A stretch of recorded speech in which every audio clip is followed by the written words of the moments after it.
ဒီကျွန်တော်တို့နောက်တစ်ခုက accuracy နဲ့ precise ပေါ့နော် accuracy ဆို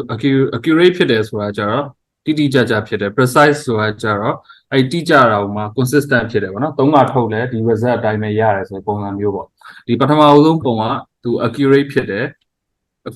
တိလဲတိကျတယ် consistent လည်းဖြစ်တယ်ဆိုတဲ့ပုံစံမျိုးပေါ့နော်ဒုတိယပုံကကြတော့တိကျမှုမရှိဘူးဒါပေမဲ့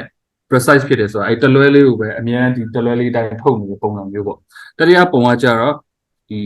ကျွန်တော်ထုတ်လိုက်တဲ့အတိုင်းတိတိကျကျထွက်လာတယ်ဒါပေမဲ့ result က precise မဖြစ်ဘူးဆိုတော့အခုမှန်ရင်မှန်သွားမယ်နောက်၃ခုမြောက်မှာလွဲရင်လည်းလွဲသွားမယ်ပြီးပြန်မှန်ရင်ပြန်မှန်လိုက်လွဲရင်လွဲသွားလိုက်အဲ့လိုပုံစံမျိုးပေါ့နောက်တစ်ခုနောက်ဆုံးတစ်ခုကကြတော့ accurate လည်းမဖြစ်ဘူး precise လည်းမဖြစ်ဘူးပေါ့တိလည်းမတိကျဘူး consistent လည်းမဖြစ်ဘူးတစ်ခါနဲ့တစ်ခါရလည်းမတူဘူးပဲပုံစံမျိုးဖြစ်သွားပါတော့ဒါသူပုံ၄ပုံနဲ့သူရှင်းပြသွားတာပေါ့တိကျမှုရဲ့ consistent ဖြစ်မှုရဲ့ကိုသူ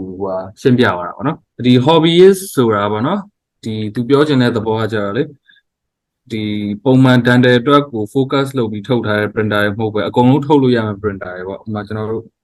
3D ပုံထုတ်တဲ့ဟာတွေအကုန်လုံးပေါ့ဥပမာ 3D အယုံလေးထုတ်မယ်ကြီးချင်းလေးထုတ်တယ်အဲ့လိုမျိုးပုံစံမျိုးဟာကိုသူက hobbyist printer လို့ခေါ်တာပေါ့နော်သူကထုံးစံတိုင်းဒီ dental အတွက် focus လုပ်ထားတာမဟုတ်တဲ့အတွက်တစ်ခါထုတ်တိုင်းတစ်ခါ calibrate လောက်ရရှိမယ် data တွေတိကျမှုမရှိတာရှိမယ် dental အတွက်ကို focus လုပ်ထားတာမရှိဘူးပေါ့နော်ပြီးတော့ဒီ